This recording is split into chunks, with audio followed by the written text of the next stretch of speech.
What a time to be alive, ladies and gentlemen. It is the bye week. Welcome to Big Blue Avenue. I'm Tom Scavetta, joined alongside Sam Cardona Norberg. Sam, love the hat. Love the sweater as well, or the sweatshirt, I should say. Matt Saracen. Just repping, Matthew Saracen, a fictional football player, more than my actual team. Love it. Big stories down in Dillon, Texas. Oh, yeah. Absolutely. It's kind of what the Giants feel like right now. Daniel Jones kind of feels like a Matt Saracen, no?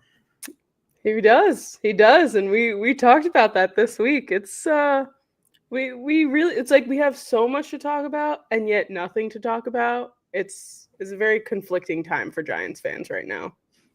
Well, if you want to find out what Sam and I have been talking about the whole season up until now, make sure to check us out if you're new on all of our platforms to go over some of our good takes and some of our not so good takes. Instagram, Twitter, and YouTube is where to find us. And Sam, let's start with Germany. We'll make it very, very quick. Losing to the Panthers is a new low for this team. I know you and I both woke up early Sunday morning, got a nice little drink out, one warm drink, watched this game, fall day. Awful start to the day. It was sort of like a smack in the face, in my opinion. Yeah. It's one thing to watch them lose to the Panthers in like a 1 p.m. or a 4:30 game, but for us to have to wake up for a 9:30 game and watch them was just like, it's like I was sitting there and, I had my cup of coffee with me, it was like I was ready. And it just was like one thing after the other. And I was like, what am I even watching right now? Is this even a football game? Like, it just looks like the Carolina Panthers are having fun. Bryce Young, I don't think I've seen Bryce Young smile so much as I did in this game. And like, all credit to him. I wish nothing but the best for Bryce Young. But like, my God, the Carolina Panthers, it's infuriating, honestly. This is the lowest this team has been since the end of the, dare I say, Joe Judge and Dave Gettleman days in late 2021. This might even be worse than that because this team is better. It's supposed to be better. And they're 2-8, and it's rough. They couldn't stop the run again. First drive, I was like, oh, Brian Burns got a sack, 3 and out. Perfect. Here we go. Let's win this game by a touchdown or two. Wrong. Really, really brutal, Sam. Daniel Jones, 2 picks, sacked twice.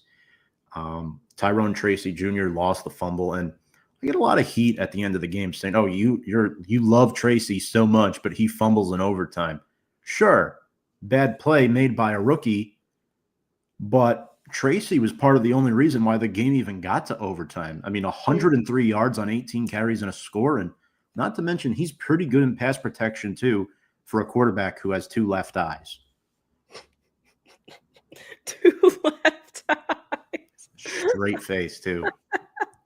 I love that. But yeah, you're right. I mean, Tyrone Tracy, like, you also have to give these guys some grace their first year, including Malik Neighbors, Newman, like all these guys, like, it's your rookie year. If you go off, great. If you have a little bit of growing pains, that's great too. It's kind of the way of the world. But something that you mentioned to me on that Sunday about the Tracy fumble is, someone that you knew was saying that, oh, Saquon wouldn't have made that fumble. Yeah, he probably would have. Have you watched any Eagles games this year? I mean, the guy's fumbling the ball like nobody's business. Looking fantastic. All love to you, buddy.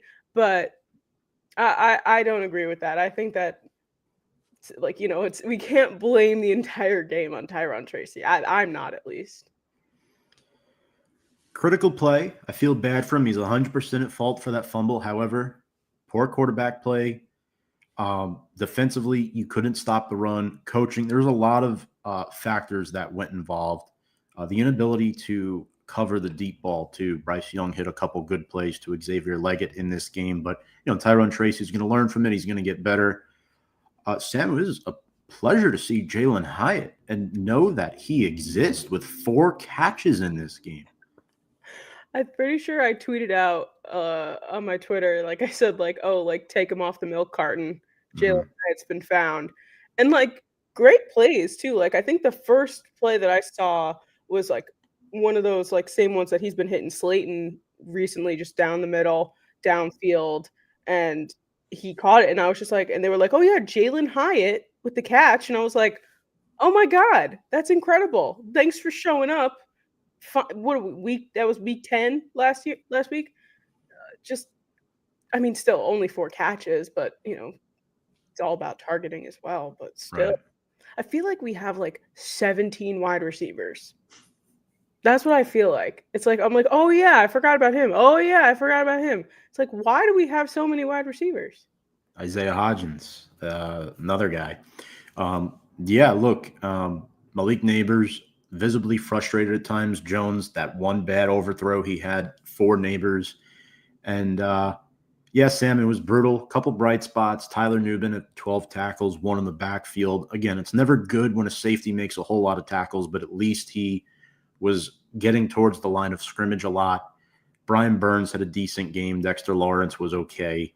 Losing the turnover battle 3-1, really, really bad, but allowing over 150 yards on the ground to Chuba Hubbard really put the icing on the cake. And credit to the Panthers. I don't want to give credit to them. The Giants played awful and they should have won the game, but this is the first time Bryce Young's won back-to-back games in his career. That's the other thing though too. Like Chuba Hubbard was out there, and he's a good running back. I'm not bashing him in any way, but like nobody's been talking about Chuba Hubbard all year, and then all of a sudden it's like, yeah, Chuba Hubbard just pops off in this game. And I have him on my bench in fantasy. I was this close to playing him. Like I was genuinely considering playing him, and then I was like, you know what, I'm gonna give my team the benefit of the doubt a little bit, and I shouldn't have. That was a rookie mistake on my part. Love it. Yeah, Chuba Hubbard, really good running back. He's coming off a fresh extension this week, and the Giants fall to 2-8. And Sam, heading into the bye week, I think it's as clear as day.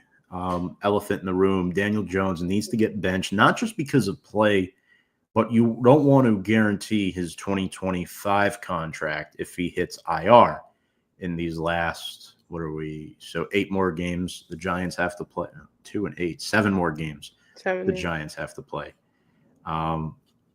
It's inevitable. No, like at some point it's going to happen, and you have to think this is the perfect time and give Drew Lock a week and a half to prepare. This could be the best time to make a quarterback change and just evaluate the roster. But Sam, I think if they make the quarterback change, Jones better be 3. DeVito better be 2. I don't want to see Jones on the field again this season. I love the kid for what he was, but it wasn't good enough. It wasn't good enough on the field. Off the field, yes, but on the field, no. Goodbye, DJ. Best of luck. Drew Lock, you're QB1. Tommy DeVito, you're QB2. Although I'd love if that was flip-flopped, but being realist here. Right.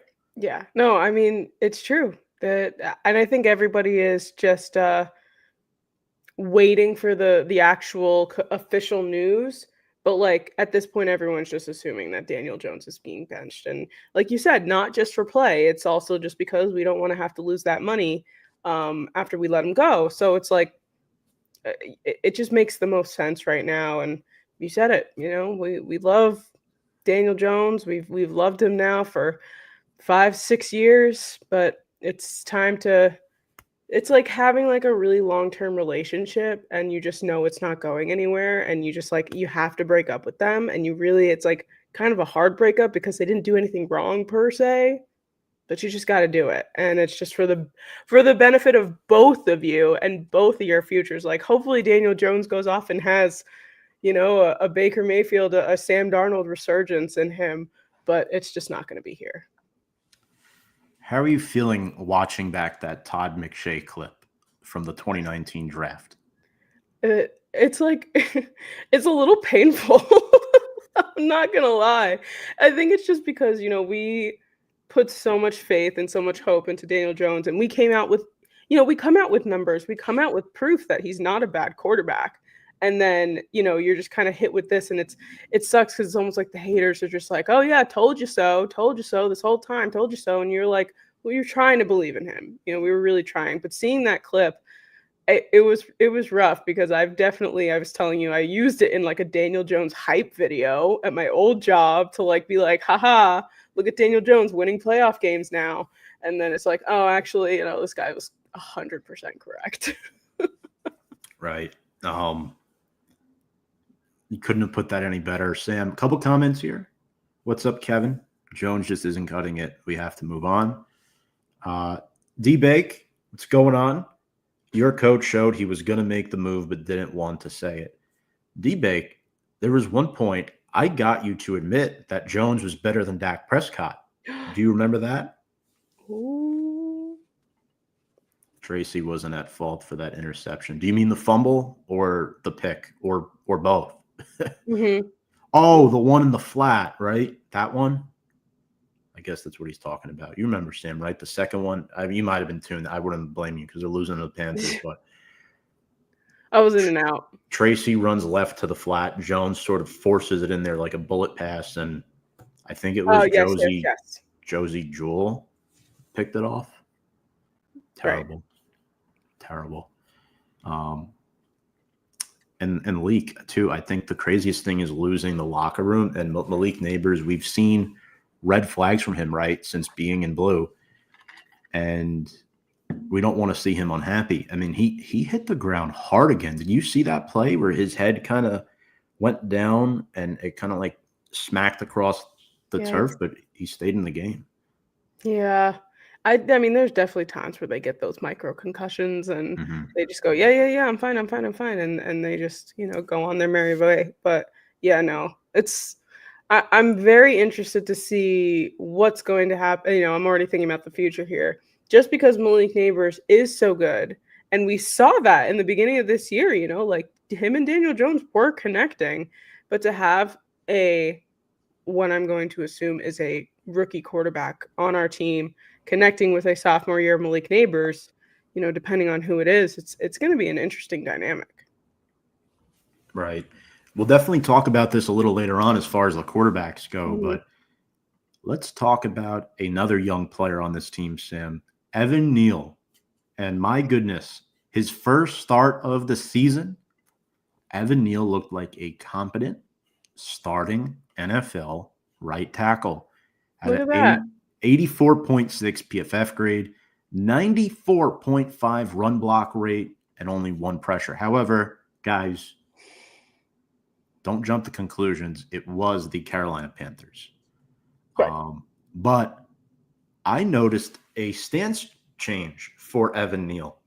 He's angled more towards the right instead of going straight, because when he was playing left tackle at Alabama, he was angled towards the left. It is a simple fix, and what it allows him to do is use his 6'7" tree trunk frame to push the guy forward instead of reach for the guy.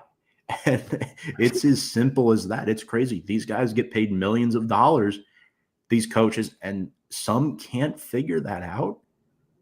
Yeah, it seems common sense, right? If you're you're good at that, and you've played left tackle in college, and you shift your body out to the left just a little bit to have that angle, to have that little bit of kind of step on the guy in front of you, and then you move to the right and you go straight. It's like, wouldn't you think the common sense would then be to move a little bit to the, it's like, why would that not be your first thought? Despite, yes, it's a different side of the line. It's a completely different position. I totally understand that.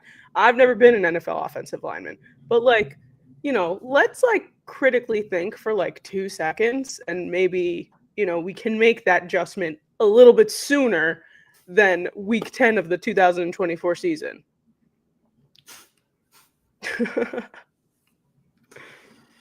I also think playing next to Greg Van Roten definitely helped his case. That's true. That's true as well.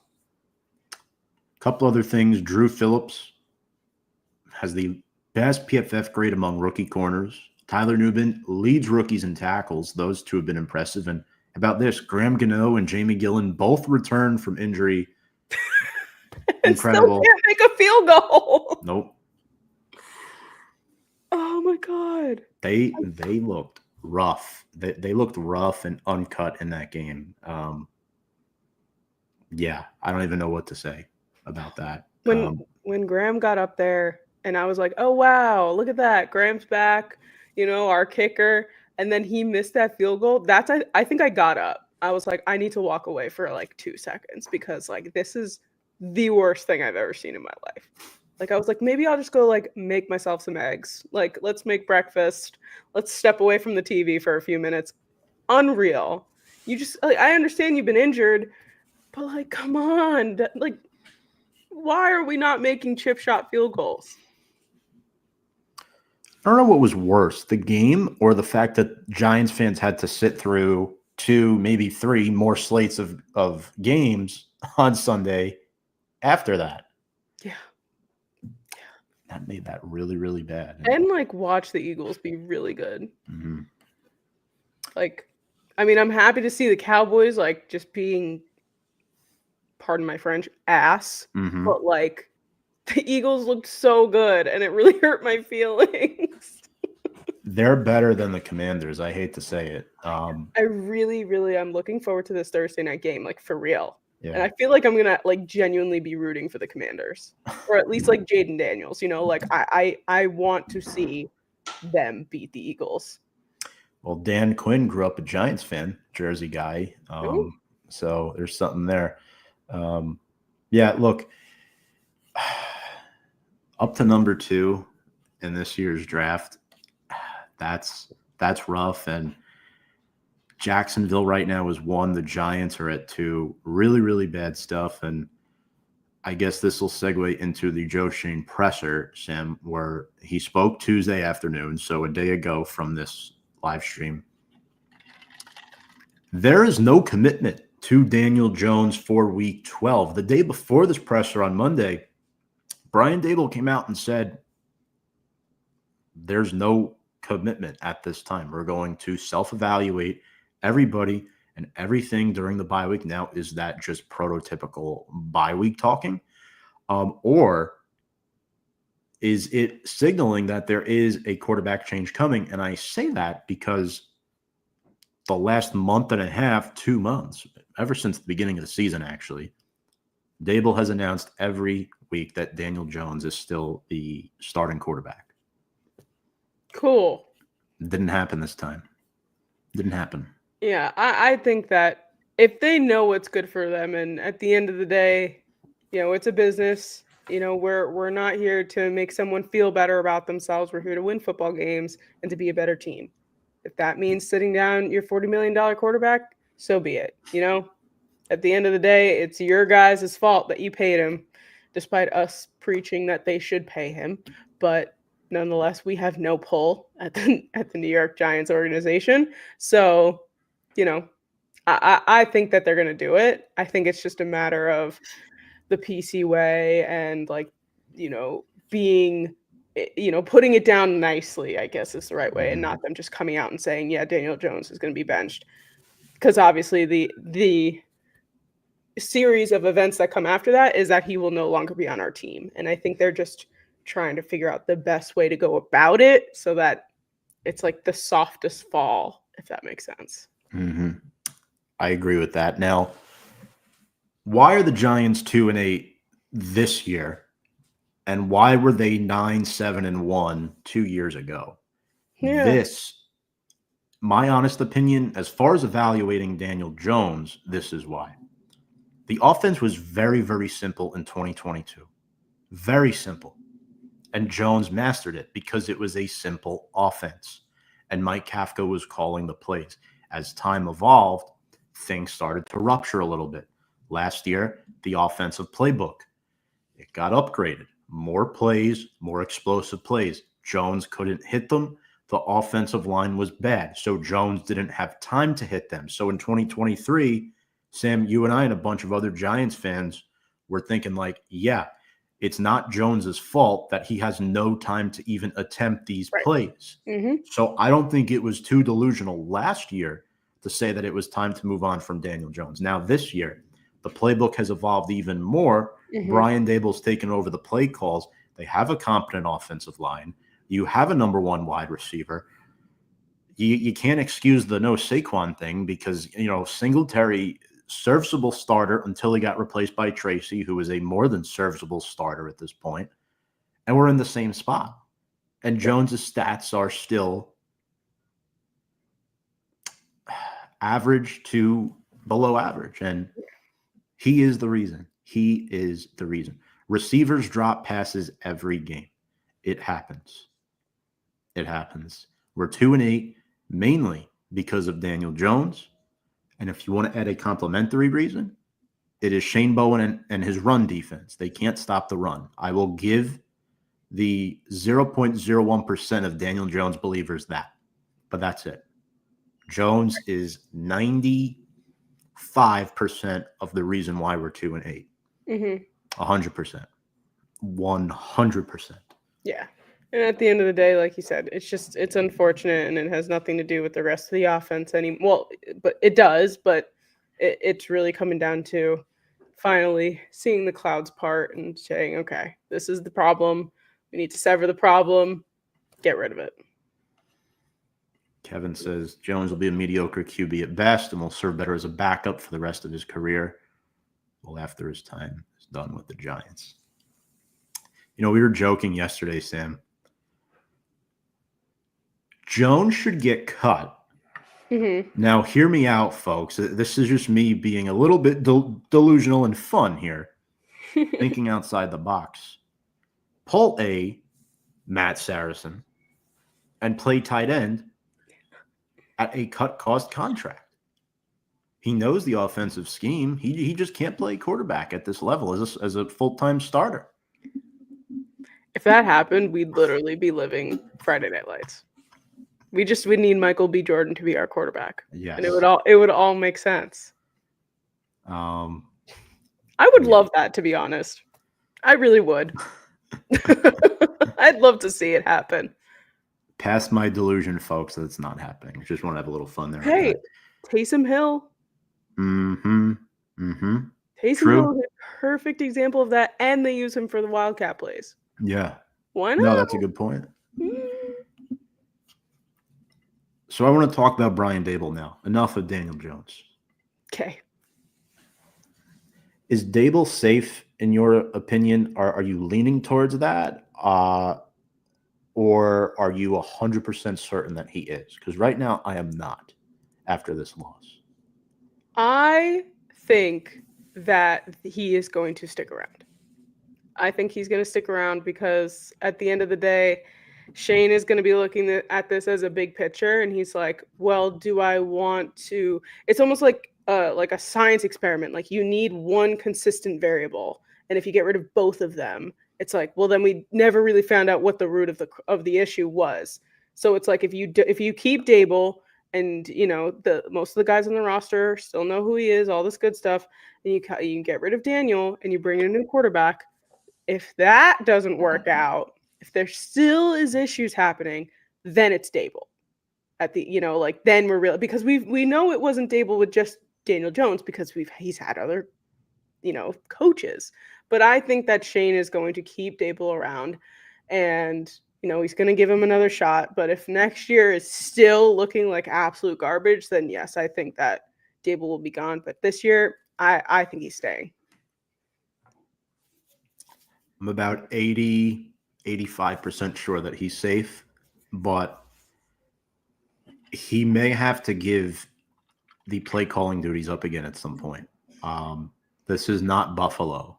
Yeah. I think the offense would look better with a competent quarterback, but right now, Daboll needs to focus on the team. He can't focus on Daniel Jones's development. The experiment is long done.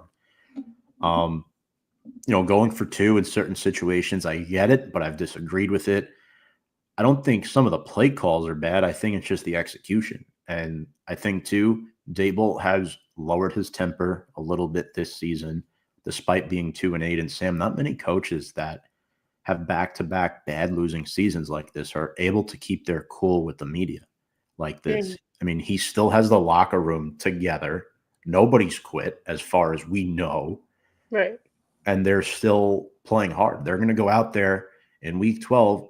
They're going to go 110% and try to beat the Tampa Bay Buccaneers at home.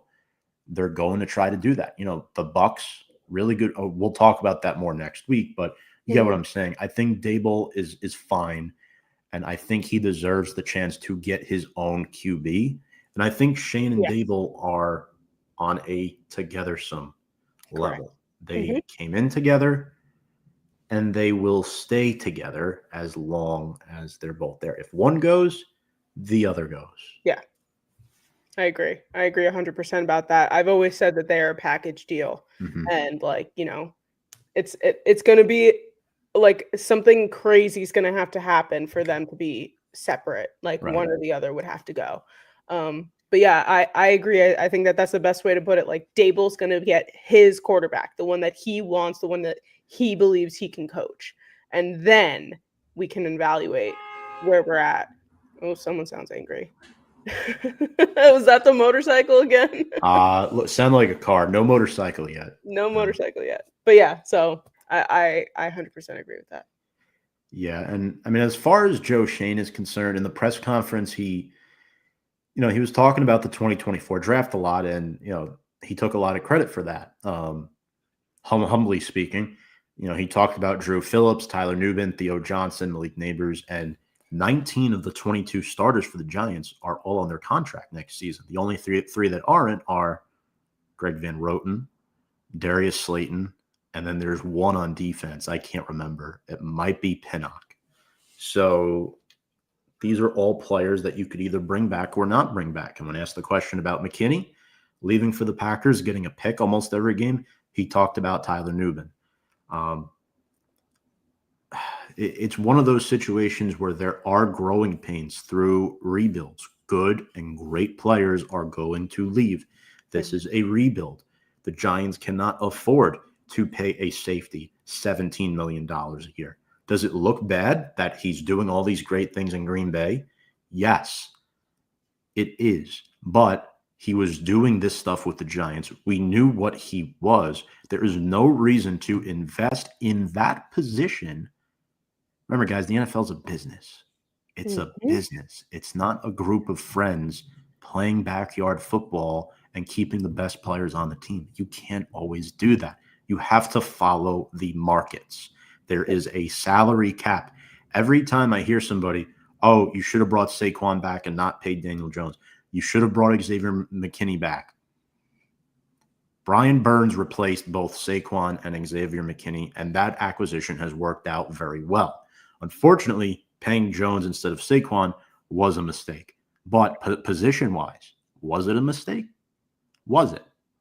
I genuinely think that Saquon Barkley is doing great things right now in Philadelphia because of the offense that he's surrounded by. I do not think that Saquon Barkley would be doing what he's doing right now on this team.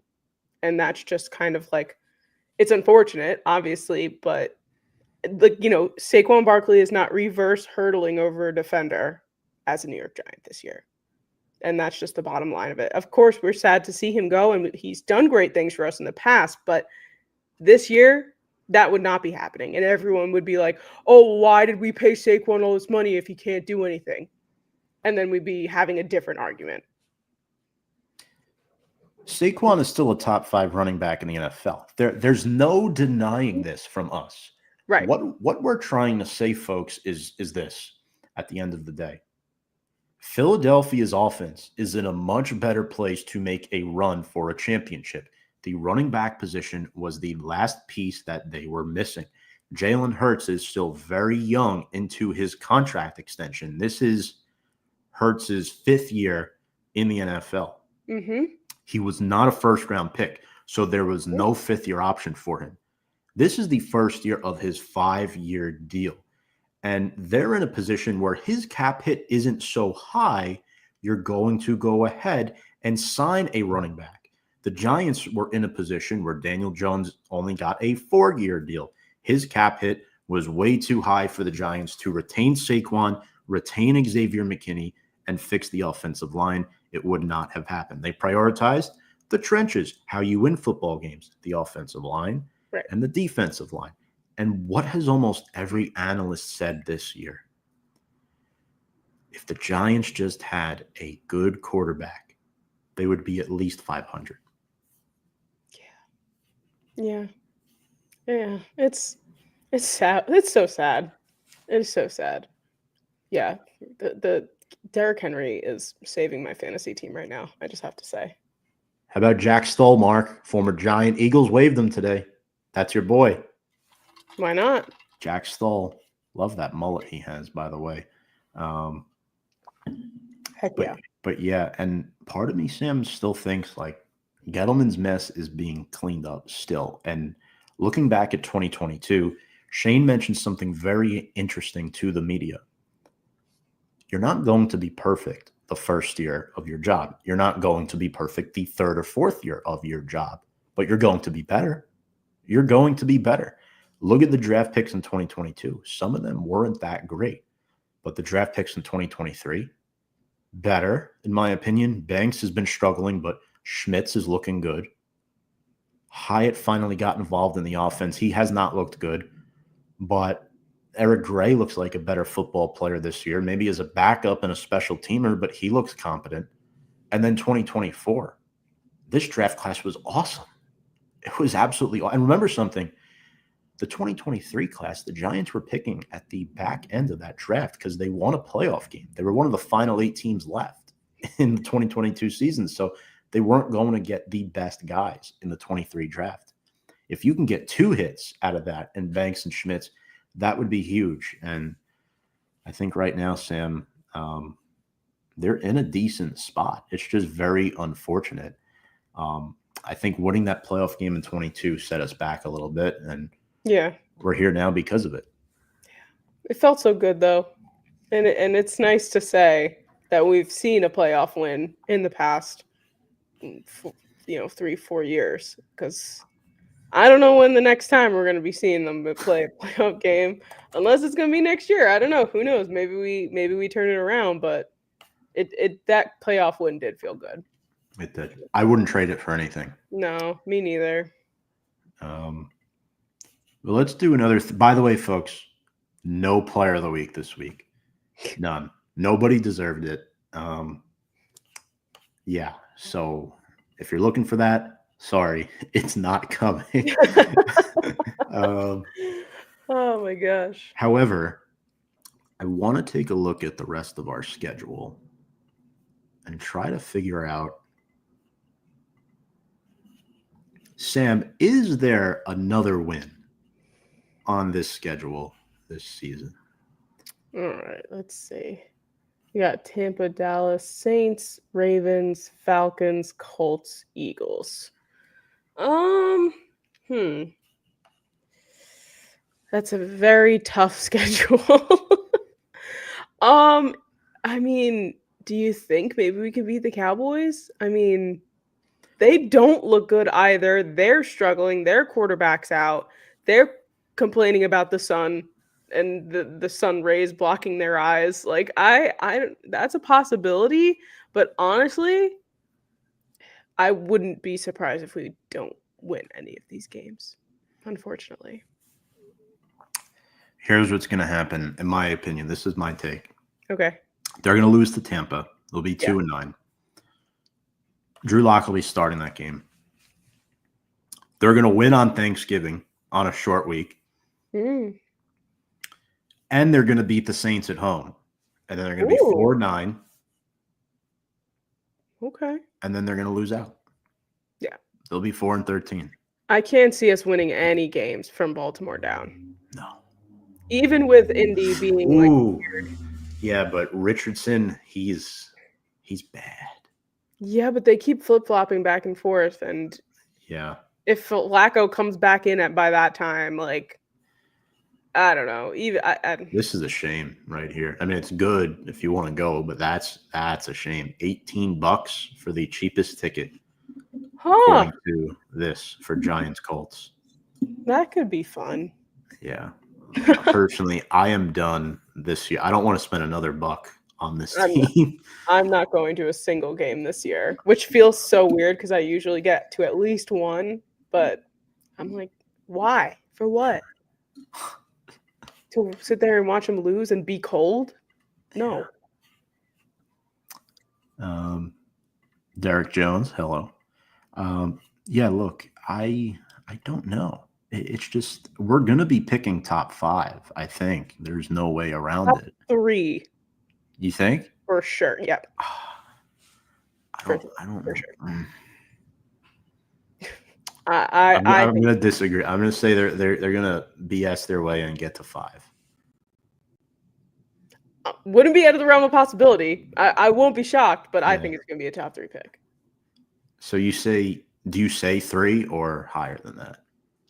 Um, I'll probably just stay where we are right now. I'll say that we'll have the second pick. 2.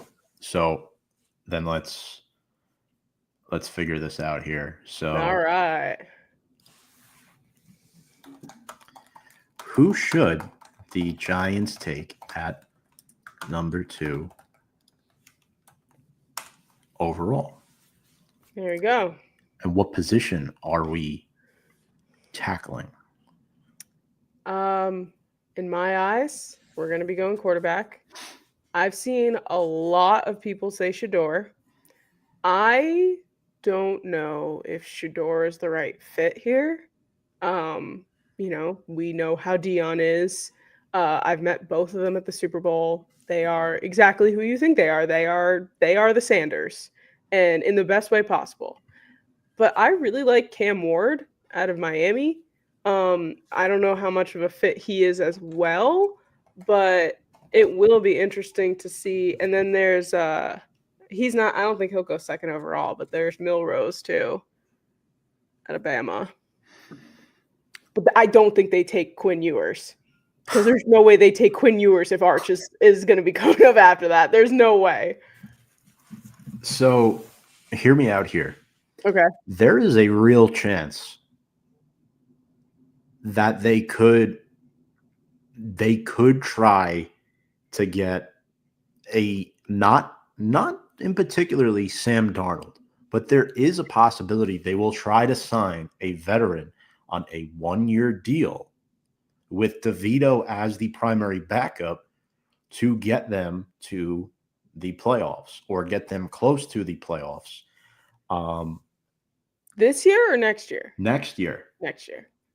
Because the thing is, I don't know how the season is going to finish. I don't. And they might not take a quarterback in the first round again if there's not somebody that they're in love with. And I'll be honest with you, Sam, outside of Cam Ward, I don't think they're in love with anybody. And I don't think any quarterback outside of Cam Ward and Shadur's not going to the Giants, but he'll probably go top 5.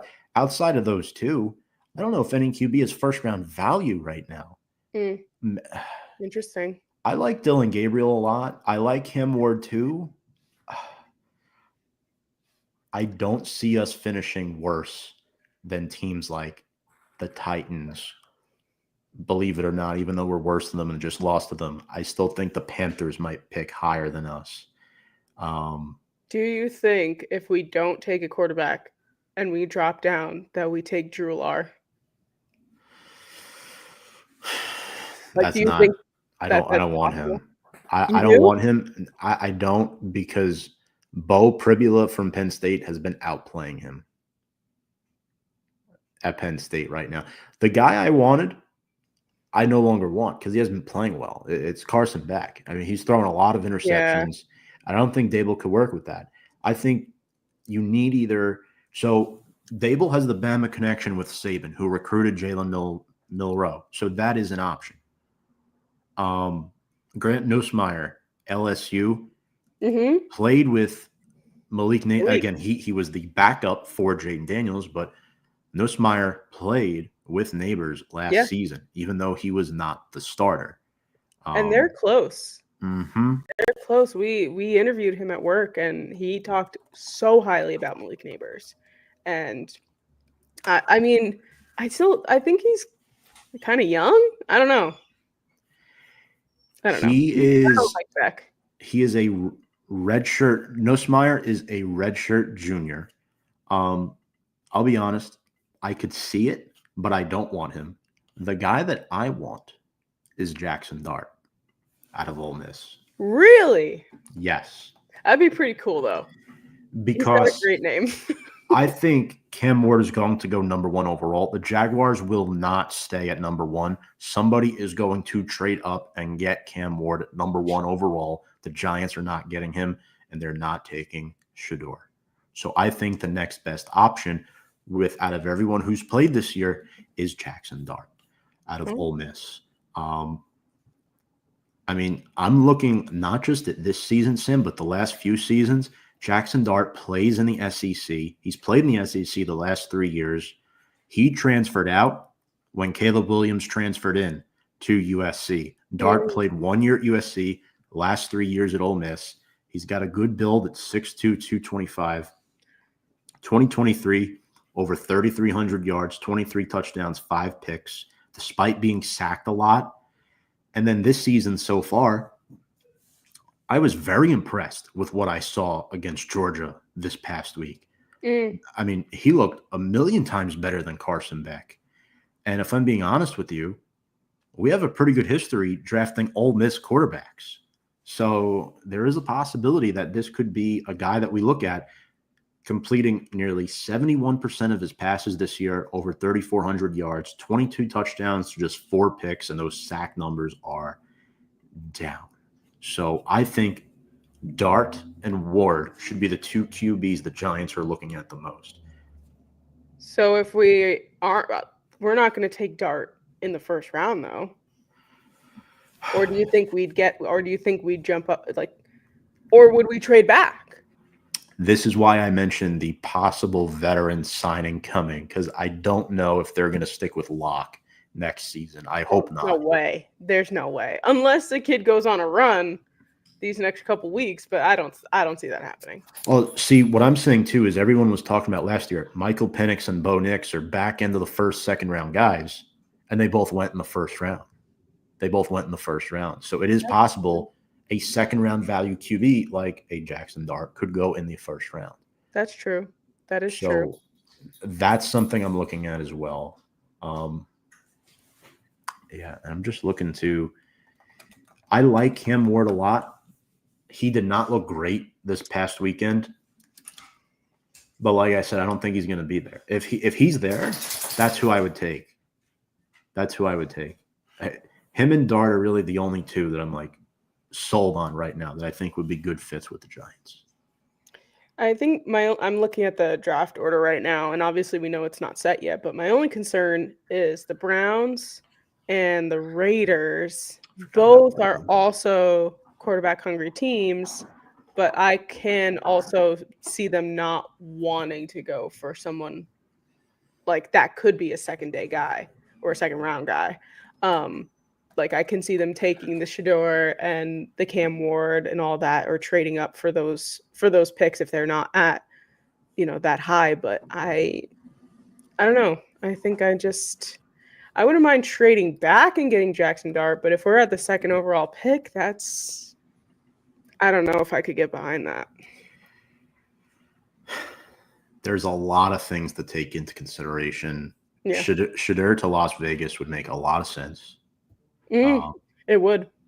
Cam Ward to Carolina or Cleveland would make a lot of sense. However, Cleveland is married to Watson, right, with that contract. Right. But they need to be competitive in 2025 for Stefanski to keep his job, if he keeps his job after this season. So they should really draft the quarterback too. They should.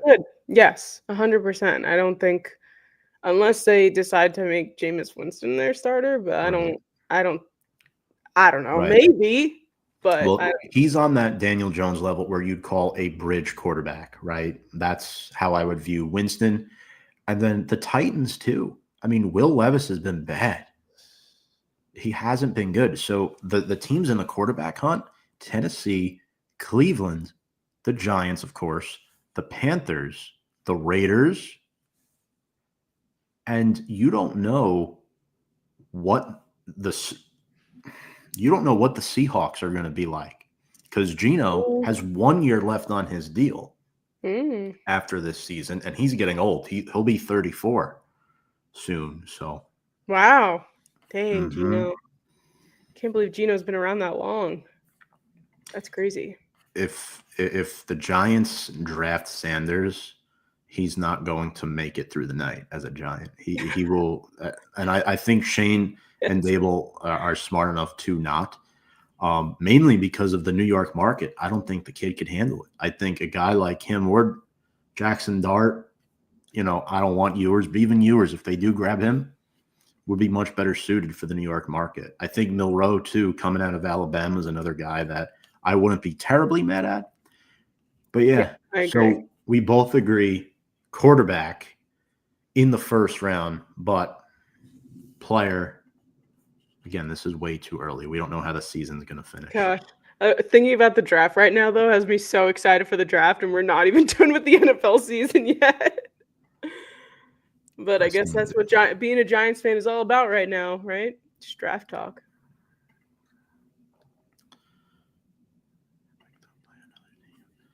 Yeah. So, Derek, I do agree with this. They can't. I don't think they can cut him right now, and they're not going to cut him in the season. That's not the Giants' way. No. Um, Another team in need of a quarterback will quickly pick up Jones. You Look, know what? Derek. Oh, go ahead. Sorry, I like Jones as a person. I think he has good intangibles, but he's been way too inconsistent.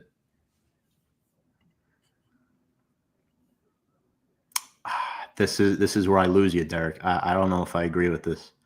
Um, oh, over 3,000 yards, yeah, but it's Like, if he not continues to play this season he's talking about? right. But Derek, what happens If he gets hurt. if he gets hurt? His entire salary for 2025 becomes guaranteed, and we don't want that, especially if we want to move on from him, which I think you agree with us here that we should move on from. Yep, off the next comment. No, it's a good discussion to have. I appreciate all these comments, all these questions. Sam, we have about a couple minutes left. Anything else you want to talk about or just get off your chest? Because personally, I'm done. I don't want to talk about Carolina. I don't want to talk about the draft anymore than we have tonight. It's sad. It's week. It's not even week 11, and we're talking about the draft. Mm-hmm. Mm-hmm. Yeah, I think this is the worst it's been in a long time, for sure. I definitely just want to say I said this like maybe a year ago. That I said that as like a one-off comment, I said that Daniel Jones would be a Vikings quarterback, and like now, I like could kind of see him being a backup Vikings quarterback.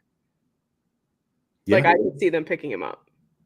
To McCarthy next season too. It could be an easy flip flop. Like Giants sign Sam Darnold, draft a rookie. Oh my God, Sam Darnold come back to New York? God help him. Also, I got a text from one of my buddies. I just want to clarify myself. The free agent route, I think they will sign one to start the season in 2025. The rookie should not start right away, even if it's the first round pick. That's the point I was trying to make. I wasn't saying that the Giants aren't going to draft the rookie. They are. It's Right. just Yes. who's going to start week one, not the rookie. You don't want the rookie to start week one. Can they trade Danny for picks in the draft? I don't think he might have a no trade. I don't know, he has a no trade clause. But at the end of this, like there's not going to be a trade, right? It's going to be a cut. Yes, it won't be a trade. Yeah, so he's going to get cut from the team and then become a free agent. So This is what I'm seeing. So he has an injury guarantee clause in his contract that, if triggered, will force the Giants to pay him $23 million next season. We saw this happen with Russell Wilson last year, and we saw this happen. Actually, this isn't talked about enough. It yeah. happened 2 years ago with Derek Carr. That caused his exit from Vegas to New Orleans. Oh yeah. It's Oh man, happened 2 years in a row. This year, it's going to happen to Jones. I completely forgot about that. And then some teams will view it as, hey, they're sitting him because they're out of contention and he's injury prone. They're moving on from him. They're not going to view it as, oh, Jones sucks. They're going to view it as, oh, the Giants failed him. Somebody's going to view it that way. It could be the Cleveland Browns. Oh. I Oh, hope I don't not. want that for him. The Browns and the Raiders are two teams I don't want him to go to. Yeah, the Raiders would not pick him up. No. He The is Panthers not might. I could see him going to the Panthers. Plus, isn't he from Carolinas? North Carolina, yeah. Yeah. So that makes sense. But no, there's no way Daniel goes to freaking Vegas. Yeah. He would get swallowed up by the black hole. He wouldn't last a day there. There's no way. No time to concentrate and read the books. One last thing on this. If the Giants release him, they will still absorb $22 million in dead money in 2025.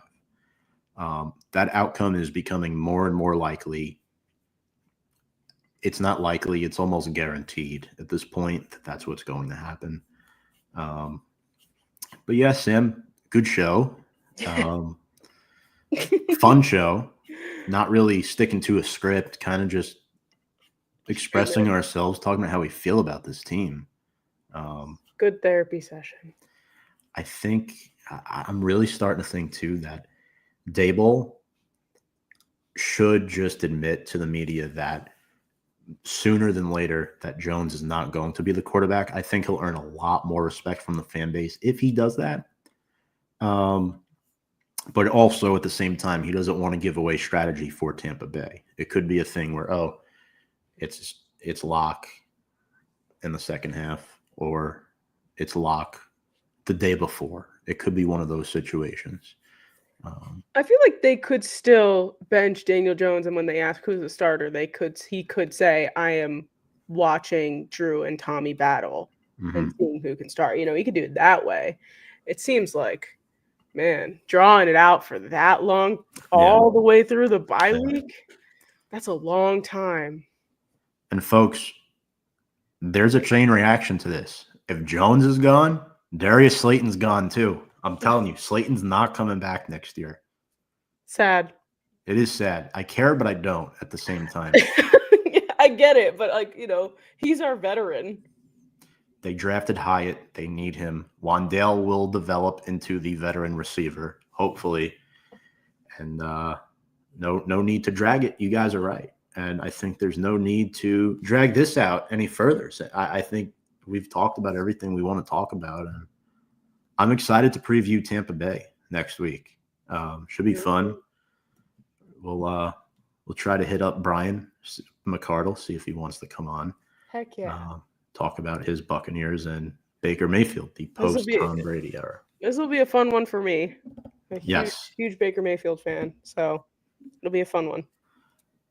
Big Baker fan Sam is, and yeah, I definitely agree with that. Definitely top 10 QB this season. Folks, if you're new to the channel and you enjoyed our show tonight, friendly neighborhood reminder, you can follow us for more content below on Instagram, Twitter, and YouTube at Big Blue Avenue. On behalf of Sam Cardona Norberg, I'm Tom Scavetta saying good night. We will see you next week for week 12. And we're going to say it, we're true every week. Without further ado, let's go Big Blue.